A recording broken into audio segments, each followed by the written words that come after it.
Hello दोस्तों, आज मेरा ट्रेडिंग जर्नी का डे 21 है और आज मैंने मार्केट में ये नहीं जाना है कि रिस्क मैनेजमेंट क्या होता है और इसके क्या फायदे और इसके क्या नुकसान है, एक प्रोफेशनल ट्रेडर इसे कैसे यूज करता है। दोस्तों आज मैंने इसके बारे में जाना है और आज मैं आपको इस वीडियो में इसी के बारे में ही बताऊंगा। दोस्तों अगर ट्रेडिंग में मैंने सही स्टार्टिंग की है एज अ बिगिनर होने के नाते रिस्क मैनेजमेंट को सीखने में, तो आप लास्ट में कमेंट करके जरूर बताइएगा, क्योंकि आपके कमेंट से मुझे ये फायदा मिल सकता है, क्योंकि मैं अगर ट्रेडिंग में ये चीज़ सही सीखा होऊंगा तो मुझे आपके कमेंट से मुझे ये पता चल सकता है। दोस्तों प्लीज़ लास्ट में कमेंट करके जरूर बताइएगा। अगर आप भी इस चैनल पर नए हैं, चैनल को सब्सक्राइब जरूर करें।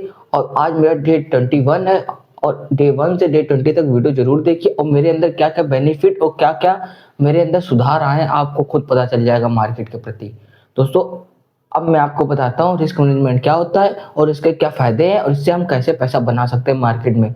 और जैसा कि डे 30 तक मैंने चैलेंज लिया है, अगर डे 30 मेरा अब कंप्लीट हो जाएगा तो उसके बाद मैं रियल मार्केट में ट्रेडिंग करना शुरू कर दूंगा और एक इन्फॉर्मेशन दूंगा, एक ट्रेड की इन्फॉर्मेशन आपको दूंगा कि मेरे साथ मेरी जर्नी में क्या क्या आगे हुआ है। तो इसलिए मैं कह रहा हूँ कि इस चैनल को सब्सक्राइब करें। दोस्तों अब मैं आपको बताता हूँ रिस्क मैनेजमेंट क्या होता है, जो भी मैंने जाना है। दोस्तों रिस्क मैनेजमेंट वो होता है जिसमें हम अपना रिस्क डिफाइन कर देते हैं कि मार्केट में अगर मेरे पास 1000 रुपए है तो 1000 रुपए में मैं 100 रुपए का रिस्क लूंगा और रिस्क 100 रुपए का लूंगा और रिवॉर्ड में लूंगा 300 रुपए या 250 रुपए। रिस्क रिवॉर्ड रिस्क मैनेजमेंट के अंदर आता है risk to reward, trade management, money management. ये रिस्क मैनेजमेंट का एक पार्ट है। जैसे रिस्क मैनेजमेंट का एक पार्ट है trade management, money management, risk to reward. Risk to reward मतलब रिस्क टू रिवॉर्ड इतना मैनेजमेंट है इन सब चीजों में कि आप दिन में कितनी ट्रेड लेते हैं तो ये ट्रेड मैनेजमेंट हो गई। कितना पैसा लगा के आप अपनी आगे तक का सोच रहे हैं इस महीने मुझे कितना पैसा लगाना है, तो ये हो गया मनी मैनेजमेंट। और उसके बाद उस पैसे से मुझे कितना रिस्क लेना है और कितना रिवॉर्ड निकालना है, तो ये हो गया रिस्क टू रिवॉर्ड।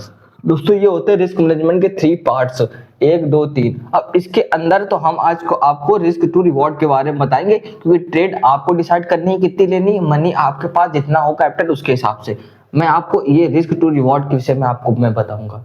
दोस्तों प्लीज लास्ट तक बने रहिए, क्योंकि एक बिगिनर इसके बारे में क्या क्या चीजें जानना है, क्या क्या गहराई पकड़ा है इसकी, आपको लास्ट तक जरूर पता चल जाएगा।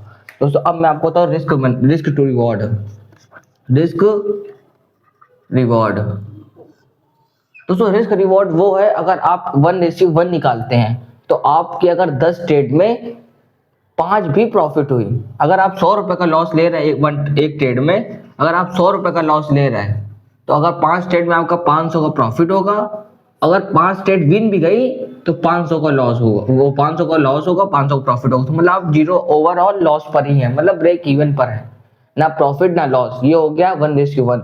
अगर 1:2 निकालते हैं तो 1:2 में थोड़ा विन रेट कम हो जाता है, चांसेस थोड़े कम होते हैं विनिंग के।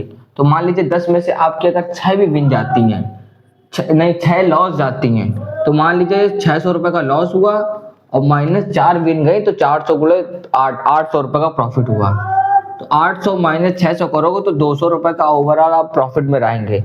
तो दोस्तों ये होता है रिस्क मैनेजमेंट कि कैसे आप अपना पैसा मैनेज करें। अगर एक रेशियो 3 निकालते हैं तो आपकी मान लीजिए 60 ट्रेड लॉस जाती है, अगर 3 भी ट्रेड विन गई तो आप प्रॉफिटेबल रह सकते हैं। लेकिन इसके साथ साथ अगर आपका ब्रोकर बहुत ब्रोकरेज लेता है तो आप 1:3 में भी थोड़ा लॉस में रह सकते हैं, अपने वीक को रेड में क्लोज कर सकते हैं। अगर आपको ब्रोकर चाहिए तो मुझे कमेंट करके जरूर बताइए कि मैं आपके लिए ब्रोकर वाली वीडियो ले आऊंगा और मैं खुद जो सजेस्ट करूंगा डे 13 के बाद जब मेरा चैलेंज कंप्लीट हो जाएगा तो मैं खुद ब्रोकर यूज करूंगा, वो आपको मैं जरूर बताऊंगा। तो अभी मैंने कोई डिसाइड नहीं किया ब्रोकर के बारे में, जब मैं डिसाइड करूंगा आपको इस चैनल पर अपलोड कर दूंगा।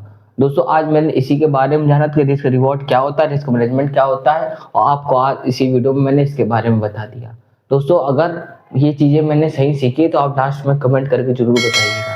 दोस्तों फिर मिलते हैं डे 2020 में एक नई नॉलेज के साथ, जब तक के लिए बने रहिए।